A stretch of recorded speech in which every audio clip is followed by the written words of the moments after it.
Well, first day I got kicked out. You know, my agent called and said, "Hey, Cubs just selected you." I was like, "Yeah, I just saw it." So we used to have to look on the internet. Yeah. We never seen a paper nail. I didn't know if it was nails in it or not. You know, got me chills with that. Wow. What? Did you even think you were going to make the team? No. Jersey doesn't really fit me. There's no name on my jersey.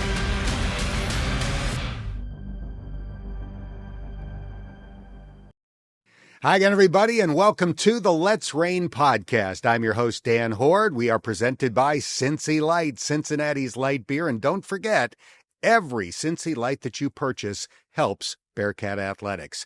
We're coming to you today from the LLH Healthcare Studio, and we've got a basketball episode for you today. Men's and women's basketball. On the men's side, we're going to talk to Baba Miller, the 6'11", ball-handling Bearcat, who's off to a great start with Cincinnati. We're going to talk about his path coming from Mallorca, an island near Spain, to winding up playing in the U.S. On the women's side, we're going to talk to two Bearcats, senior Mya Perry, who's averaging nearly 20 points a game, and freshman guard Caliyah DeVillasee, who's scoring 15 points a game and dishing out 6 assists. And by the way, if you haven't seen the episodes already, we did one earlier this year with Bearcats Shauna Baev and Keyshawn Tillery. We did a women's episode with head coach Katrina Merriweather. You can obviously find those pretty easily by searching for the Let's Rain podcast. And don't forget, after watching or listening to this episode, please rate, like, and subscribe. Now, before we get to today's episode, here's a quick message from one of our sponsors. Stay in the game with University of Cincinnati Online. With expert faculty, driven peers, and flexible programs designed to fit your life, you can build your future without putting life on hold. Become part of the Bearcat legacy at online.uc.edu. Now, enjoy this episode of the Let's Rain podcast. Today we're going to get to know a newcomer on the UC basketball team, Baba Miller, from Mallorca, an island off the coast of Spain. I've never been. It looks spectacular. I know the rich and famous like to flock there. Tell us a little bit about Mallorca. Yeah, I mean, might be a biased opinion, but I think it's the best island in the world. As you said, a lot of famous people, rich people go there, but I feel like you have everything you need there. Like, you have beaches, you have good food, have good people, like, can't ask for more. How long did you live there before moving to Madrid to play for the Real Madrid basketball developmental program? So I moved to Madrid when I was 8 years old. I didn't move because of basketball, just because of family situation. And then when I was 12, I started playing for Real Madrid. So explain that system to us, because it's obviously very different from the U.S. Is that where you went to school? Was that separate from your schooling? How did that work? So in Europe, it's mainly separate from the school. Like, some schools have like good teams that actually compete in like the good leagues, but normally it's just like clubs. So I started playing in like a smaller club. Then I signed for Madrid. And so I have my own school. Like, my parents put me in like a school around my area, all that stuff. And then basketball is like a complete different like world. Like, it's not connected at all. So you can like maybe go to school in one area and then play basketball somewhere else that's like 30 minutes away. Mm-hmm. So, but I was lucky because where we practiced was 5 minutes away from home. Did the basketball academy find you, or did you seek it out? I did some tryouts like when I was probably like 10, I think, but they like scout and stuff, so they ended up like finding me a couple years later. Baba is not your given name. Mm-hmm. What is your given name, and how did you acquire the nickname Baba?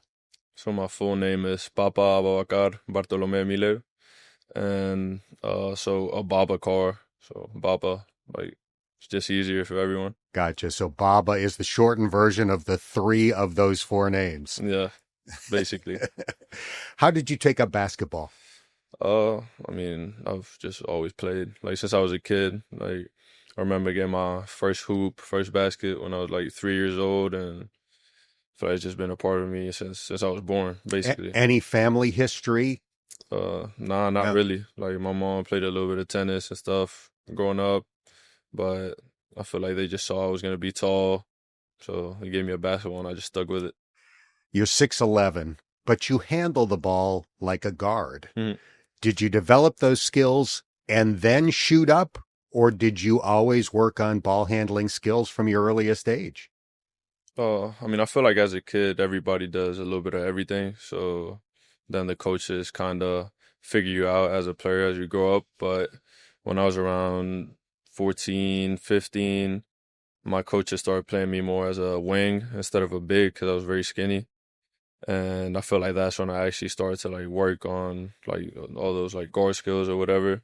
And then throughout the years, I just got better at it. So we hear the expression a European big, and there's an understanding there that it includes perimeter skills. Is that just the way in your mind that a basketball player, regardless of height, should be able to play?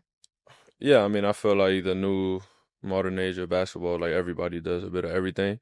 But I feel like in Europe, we do have a lot of good coaches that teach all of us, regardless of position, height, like skill, like how to play a certain way.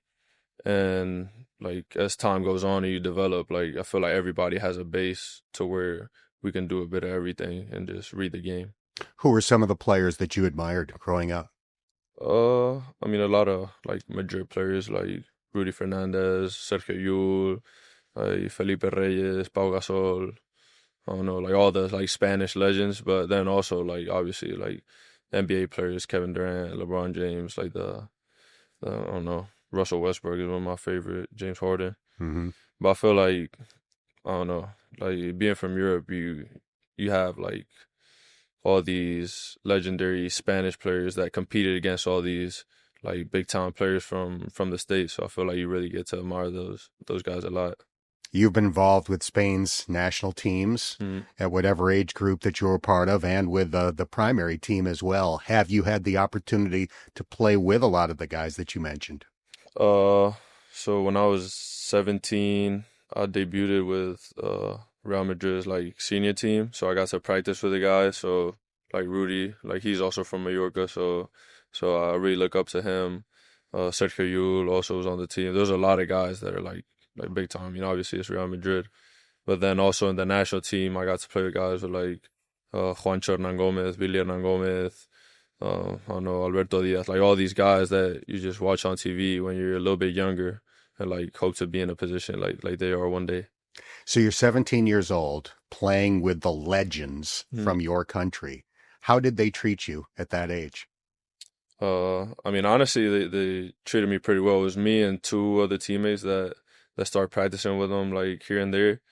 And honestly, like they took pretty good care of us. Like, Yeah, I thought, little brother kind of stuff, or yeah, like I thought they were gonna treat us more like rookies, like you know, like kind of like teasing you a little bit, but they were like really cool, all of them. Like they teached us a lot. Like they spent time with us like after practices, like during practice, like explaining to us how to do stuff better, like what we can do to help the team be better. So it was good.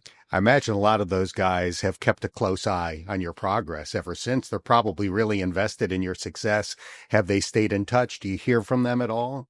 Yeah, I talked to some of them here and there. I mean, this summer, I had the chance to practice with the men's team for a little bit for the national team, so I got to catch up with some of the guys there, and then I'll get some texts here and there.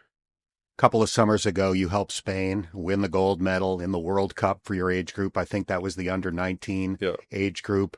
Describe that experience, because that's the equivalent, more or less, of an Olympic gold.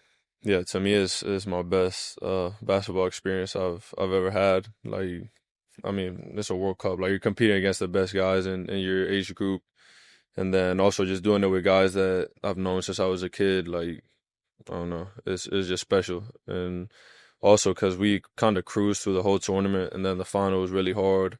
And the fact that we were able to push through it and actually win the championship felt really good.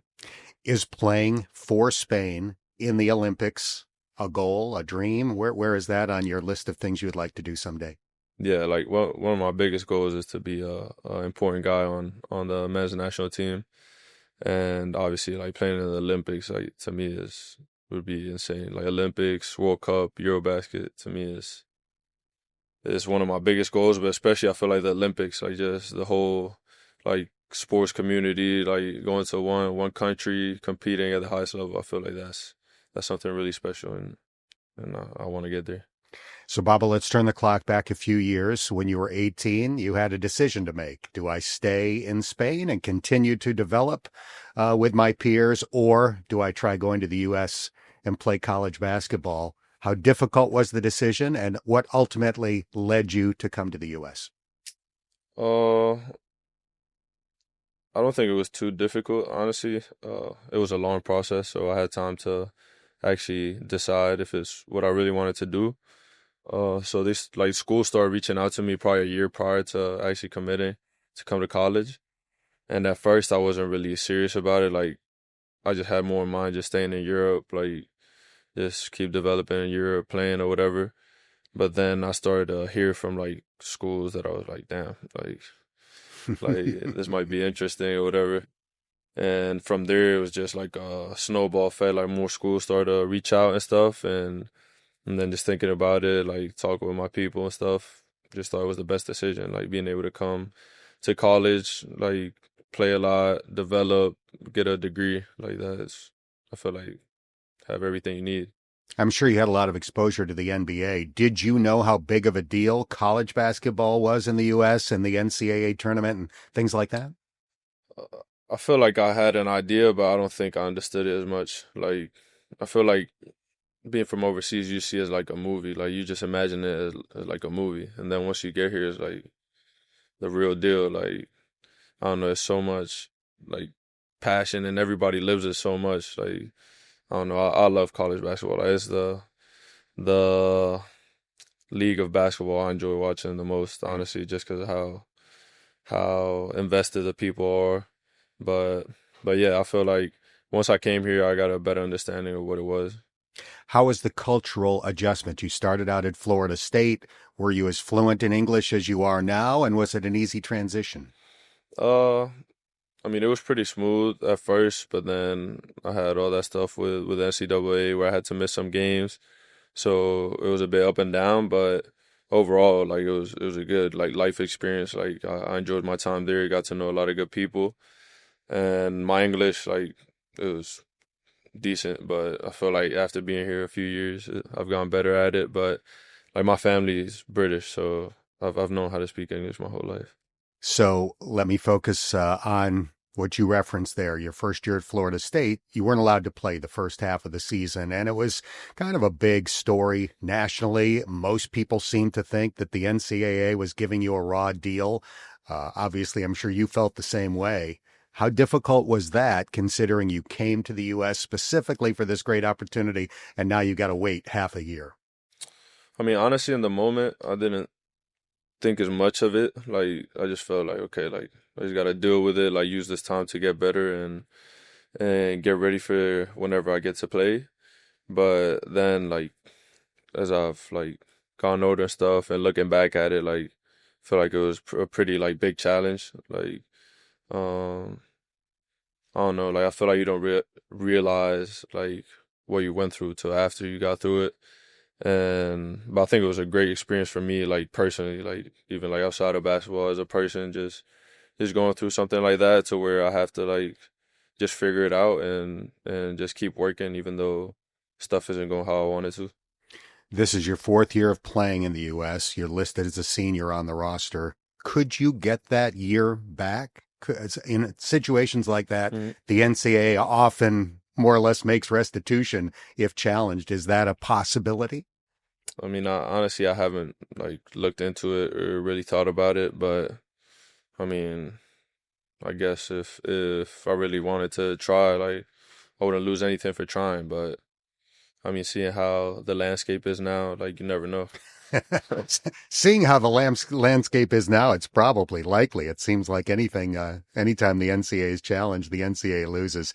In any case, this past April, you entered the transfer portal, and the interest was high, to say the least. I think you heard from just about every big name school out there. What drew you to Cincinnati? Honestly, it's just talking to Wes Miller, like just the plan he had for the team and for myself. I feel like I valued a lot of his like honesty. I feel like he wasn't like bullshitting me or nothing. Excuse my language, but I feel like we can beep that. Or, but he was just really straight up. Like I could tell he was being really honest with me, and especially because he wasn't saying stuff that I wanted to hear. He was telling me the stuff that was actually gonna make me better and gonna make the team better. So I don't know. I just really trusted what he said. Like he flew out to Florida to see me like a couple of days after I got in the portal and stuff. So I don't know. It wasn't that hard of a decision, honestly. What were things you didn't want to hear? Stuff that I didn't want to hear. Yeah, you said there are things that you didn't necessarily just want to hear, you know? I mean, yeah, like it's not like he came over and said, "Oh yeah, you're gonna be the star. Like you're gonna be the best player in the country. You're gonna be a top 5 draft pick if you come play for me." Like he didn't like come and try to sell like a fake story. Like he actually came and said like we're gonna have a good team. Like we got a great roster already, and I feel like you're a guy that's gonna be able to come to this team and actually make it better. But regardless, like we still have a really good group of guys. Like I'm gonna make you work. I'm gonna make you like do all the stuff that's gonna make you better. Like all the effort stuff that you have to get better at. I'm gonna make you a better defender. I'm gonna help you like be a better rebounder, stuff like that. Like I feel like that's stuff that not a lot of coaches are gonna talk about when they're just trying to sell you like this picture of like come play for me. You're gonna be like a superstar. It's I mean, still, like, it's not like he was telling me, like, I'm just going to be a regular player, but he was just being honest with me. Like, you're going to work, you're going to have to do all this hard stuff, and like, we're going to make sure we have a good team, and we're going to put you in the best position possible. It sounds like you really enjoy the grind. I understand that you've been coming in for separate workouts in the morning on a regular basis. Tell us a little bit about that and what you're trying to work on when you do that. Oh, you see, like, I feel like that's something that I learned coming to the States. Like in Europe, I never ever like did a extra workout like outside of practice, and I feel like just the availability of having the gym open whenever you want, like just come in, and then having like great managers and GAs that come help you out if you need. I feel like as I've like matured and like been in college, like I've learned to take advantage of that, and it helps me with just my confidence, just knowing that I'm putting the work in, that I'm in the gym like most and a lot of guys in college basketball. I feel like it just gives me like peace of mind. So it's more obviously tying in your game, but also just a mindset thing. Same thing every day? Are you going through the same routine, or do you mix it up and try to improve different skills? So it's more or less the same. I normally try to get like one shooting workout in normally at night, but in the morning it's more of like detail oriented. Like today I got in with Coach Buckley, just working on like shot fakes, like slowing down on offense, like working on like post doubles, like fundamental stuff that's gonna help me be more sound in the games and help like the team be better. And then I'll also try to come back like with a couple managers or a GA like Nick. Nick always helps me out, and we'll just come like get some shots up, like work a little bit more on my individual game. You have a countryman on the roster in Jordi Rodriguez. How long have you guys known each other? Since we were 12, so it's been a minute. Yeah, I'll say. Does that make adjusting to life in Cincinnati a little bit easier to have somebody that you've got that long-standing relationship with? Yeah, for sure. Because even like last year at FAU, we had a lot of international players, and that helped a lot too. With just outside life, I feel like you just like resonate with them a little bit better. But I feel like having someone from my home country that I've known since I was 12 is just like that's like my friend. Like it's not even like just my teammate. Like he's my friend. So I feel like it just makes life outside of basketball just a bit more fun. When you guys are hanging out, are you speaking English or Spanish? Spanish. I don't like we don't ever speak English. Like even if we're like in the locker room or whatever, we'll speak Spanish. So if there's something you want to say about a teammate or a coach, you two guys can communicate without them knowing what you're saying. Yeah, basically. Nah, that's Mustafa and Halvin. They're always talking French and stuff. But yeah. So I'm under the impression that Coach Miller traveled to Spain to watch you guys practice last year with the national team that you were on at the time. Was that meaningful to you guys? Yeah. I mean, obviously, like, to me, like, that flight is horrible. Like, 10 hours on the plane, layovers and stuff. So the fact that he came over just to see us play and meet Jordy for the first time and see me play with the national team meant a lot. It just shows how much he cares about us, like not only like on the court, but also like checking in on us, like doing our personal like career stuff as well. And like he might have used it to get away a little bit, to go to Malaga and vacation a little bit, but nah, we really appreciated that. Nothing wrong with mixing work No. and pleasure. Yeah. So we're about a month into your first season. What are some of your personal goals and goals for the team? I just want to win. Like I've been in college for 3 years and haven't really had a actual winning season yet. Like I feel like that's like my main ambition. That's what makes me like want to go harder every day, just winning. I feel like we have a great team. Like honestly, like I'm not even saying it just because I'm here. Like I truly like love this team. I feel like we have everything we need, and we got guys that like can change a game like every possession. Like from guards to bigs to wings, like everybody can affect the game in a different way and at a high level. And I feel like just knowing that just gives you the extra like motivation to want to go harder.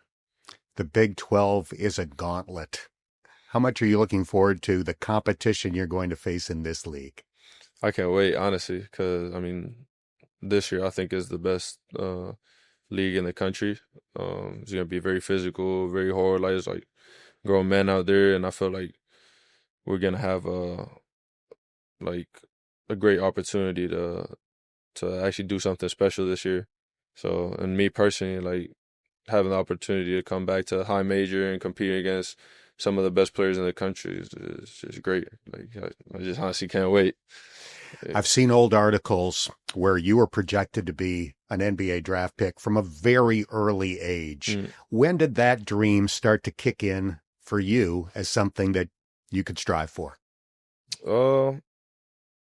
Probably towards my last years at Madrid. Just I don't know, like hearing about it, like actually seeing like good results and stuff on the court. But that's what I'm saying. At the end of the day, like I am where I am. Like I'm just focused on trying to be as good as I can right now, trying to win as much as I can, and then that'll take care of itself whenever it needs to take care of itself. But if you don't take care of business now, like it's never gonna happen. So I don't know. I'm just locked in on getting better. So like if you just lock in on getting better, you'll reach the full potential you need to reach.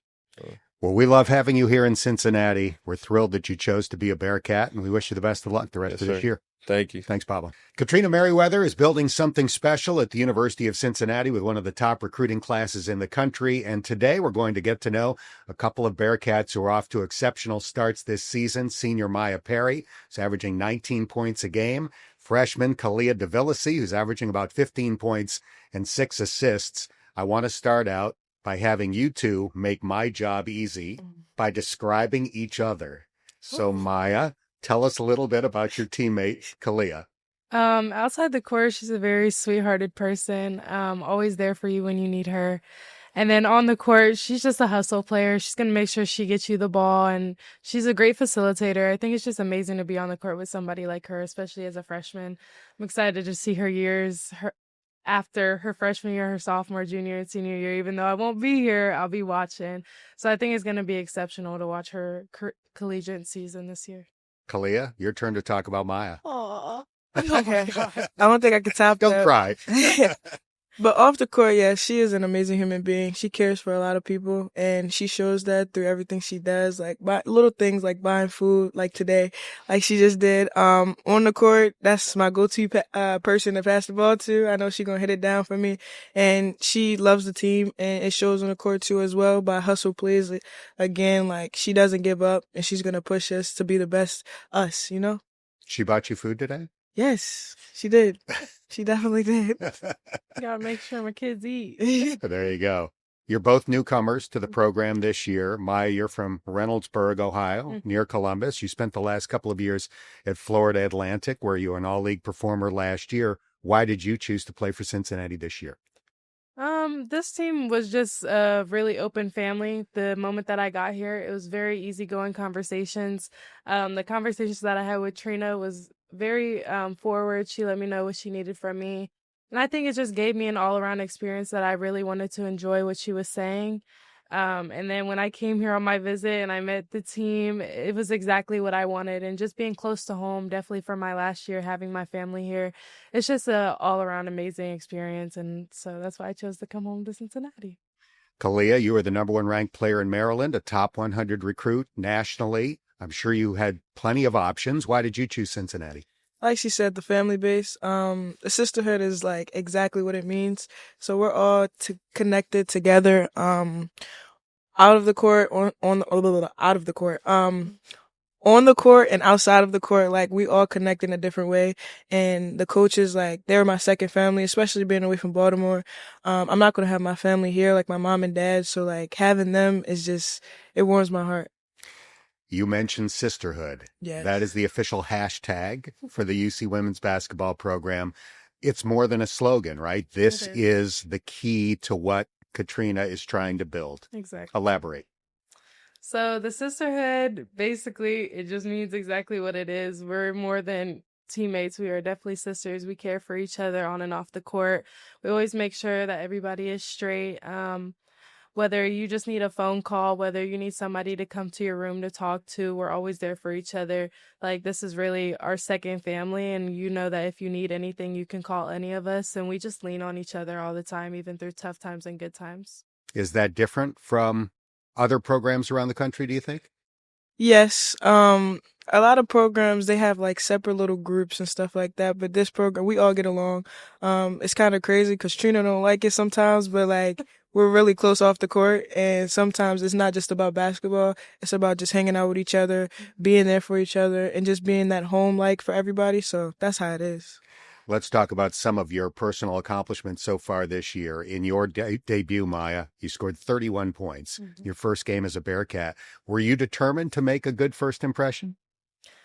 I think really it was just easy to go out there and play for the first time. I was excited to go out there and show what I can do, but at the same time, being able to lean on my teammates and they had trust in me. I think that's the first time that I was able to just go out there and play basketball freely, and it just allowed me to score that many points. And I just had amazing support around me from my team, my coaches, and my family. And I think it was just an amazing experience to have my debut like that.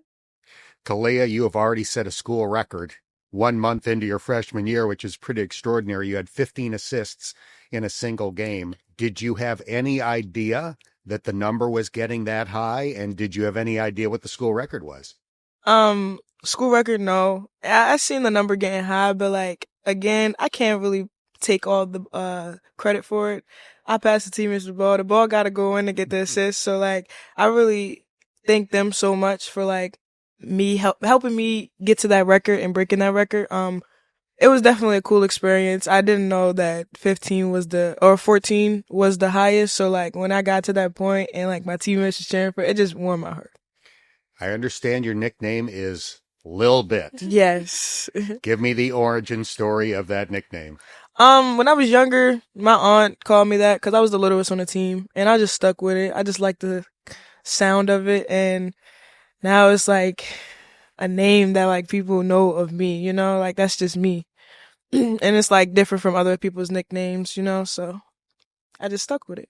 What does everybody on the team call Caliyah? I call her Caliyah. But no, I call her Caliyah just because I think it's just everybody calls her Bit. Yeah. So like the nickname for me is Caliyah. But I call her Little Miss Aggie sometimes, just because she's like my little sister. But yeah, Caliyah. I don't think I call you Little. No, she doesn't. So off the top, I referenced this incredible recruiting class that Cincinnati had this year, highest ranked class in school history. It's built largely of seniors. You are among the transfers that came in this year. Mm-hmm. What's it been like for you as a senior to see this youth movement and try to be a leader to Caliyah and some of the fellow freshmen?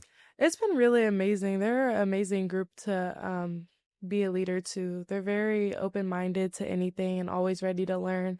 And then coming in as a high recruit, they have a lot of knowledge. and experience is going to come with that in the following years. So I just think it's exciting to be able to lead just by example, but being able to talk to them, and like me and Caliyah have little conversations, and I think it's just amazing for them to be so ready for the experience that they're going to have. Do you see this group as the unit that's going to build something special at Cincinnati? Definitely. We're going through our little trials and errors, but I feel like we're coming together and we're learning and we're building every single day and every single game, and it's definitely something to watch out for. We're definitely bringing something, but like it's definitely a learning experience. I know a lot of people watching this podcast or listening to this podcast have heard of Dee Alexander, three-time Ms. Basketball in the state of Ohio, McDonald's All-American, a fellow member of your great freshman recruiting class. Unfortunately, we have not seen her yet this year due to injury. The hope is that she's going to be back at some point this season. But how has her absence affected the team on and off the court? I think she's just amazing to be there for support. She's one of the biggest supporters on the bench that we can have. She's obviously going through her trials and tribulations, but at the end of the day, she's an amazing teammate. And when her time's ready, she's going to show up as always. She has this big name for a reason, and she's not going to shy away from it. So I think it's just an amazing experience to see her on the other end, other than just basketball, because that's what she's known for. But she's just an amazing human being. Caliyah, tell us a little bit about your impressions of Dee and looking forward to playing with her. Coming in, she was a little quiet, but like getting to know her, she is an amazing human being, and seeing her fight to get back on the court shows that like she really wants to be here and she really wants to be on the court. And then like on the sidelines and stuff, she tells me what I need to do, and I really appreciate that because like someone is watching the game, like really critiquing like what I'm doing and what I need to do to get better. So she's there to get everybody better, but just her being on the side, like, it's amazing. Like, Dee is an amazing person, but an amazing basketball player as well. So y'all going to see it soon, but off the court, she's amazing. Yeah, we're excited to see her play. This is year 3 for Coach Merriweather. Tell us a little bit about your impressions of her and your relationship with your head coach. She's one of the best coaches I've been coached by. She's very wholehearted. She's going to make sure you give 110% every day. Whether you only have 50%, she's going to make sure that you have a good 50% that day. And she's honestly just like another mother. She cares about us on another extent, way more than just basketball players. We're humans to her. And I think that's just amazing when you come to college basketball to be able to find a coach like her. It's just amazing to have somebody that also played at Cincinnati to be under her wing. And it's just an amazing experience to be coached by her. Caliyah? Like again, that mom feeling. I've cried in her arms multiple times since I've been here, and she's held me every single time and is pushing me to be better on the court. Coming in as a freshman and starting, it's definitely a big, not struggle, but like, what should I say? What's a word? Challenge. Yes, a challenge. Yeah, it's definitely a challenge because I haven't been in this position at all, especially Big 12. It's a very big conference and a tough conference. So her being there, just pushing me to be better and then giving advice on and off the court. She's just an amazing human being. So being from Reynoldsburg, you're close to family. Caliyah, I understand that your mom is coming to every game. She's going to attend no matter where the Bearcats are. Mm-hmm. She is. Yeah. She is. How closely... how important is that family support that both of you are getting? My family is my number one supporters. So being in Florida for 2 years, they weren't able to come to almost any of my games. So it's really exciting for them to be able to show up every single time for my games, especially for my senior year. Everything that I do is for them. So I find it just really exciting to, win games. And even when I lose them, to go up to my family and be able to be in their arms and hug them.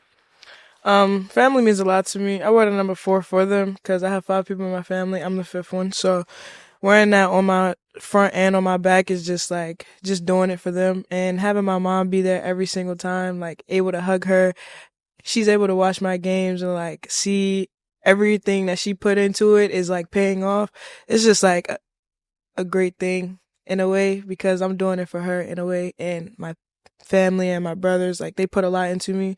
So like just giving back to them is something I really want to do. How did you both start playing? Caliyah, you go first.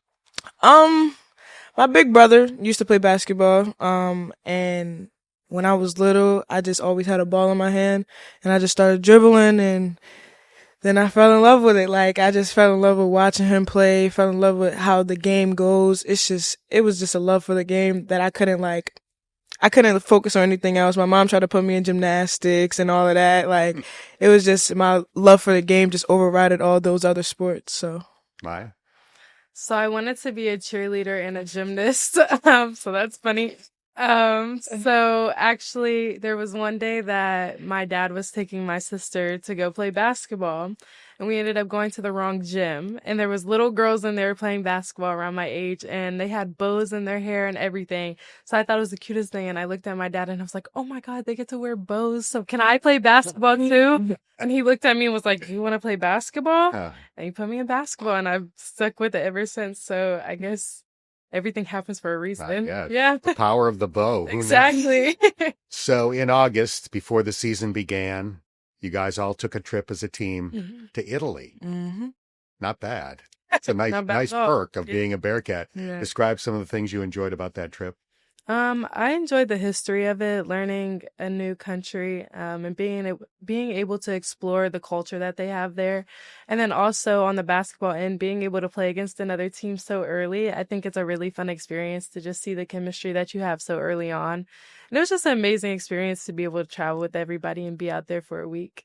Basketball and bonding. What did you like? Yes, it's the same exact thing. It's my first time really out the country, so it's just like, it was amazing. But like, getting to learn them on a deeper level, like, while going through all of this was amazing. Like, we connected so quick, and it was so early. Like, we went through the summer. Oh my, it was a lot. It was, we went through a lot, but then showing it at Italy and seeing the team come together was just the most amazing part of it, of the experience. Caliyah shared why she wears the number 4 for her family ties. Is there anything behind your number 1? So when I transferred to Reynoldsburg, going into my sophomore year, I really wanted to wear number 3 because I was a shooter, but my dad was like, no, all the greats wear number 1. And I was like, are you sure that's the number that I should wear? And so he picked number 1, and I've just stuck with it ever since. And it's kind of been like my glory number. Anytime that I wear 1, I've always had an amazing season. So I'm just grateful to have the experience that my dad said number 1. Father knows best. They know best. All right, let's wrap this up with your personal and team goals for this season. Maya, you go first.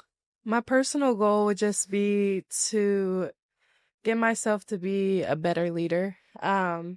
Not that I am not one, but just being able to lead by example and by words. I think it's just an amazing experience to have 6 freshmen and be able to have them under my belt and just leave off with an amazing finish and leave them something to carry on into the next season. And then you said a basketball goal? The team goal. Okay, team goal would just be to go postseason. I think it's just an amazing experience, especially, again, having so many freshmen. Getting to experience that your first year is definitely an amazing thing. I went to the Elite 8 my freshman year, and it was just an amazing experience. And seeing the talent and the level and just how much work you put in to get there, I think that's just an amazing accomplishment. That would be amazing for my last year in there first. Caliyah? I would say my individual goal is just to get 1% better every day, just the little things. And then with the team, I would say everybody else just get 1% better every day. It's definitely going to be a long road from here, and it's definitely going to go up, but seeing that everybody's getting better and learning from the mistakes is just all I want to see. That's the success right there. This has been fun. Great to chat with you both. Best of luck the rest of this year. Thank you so much.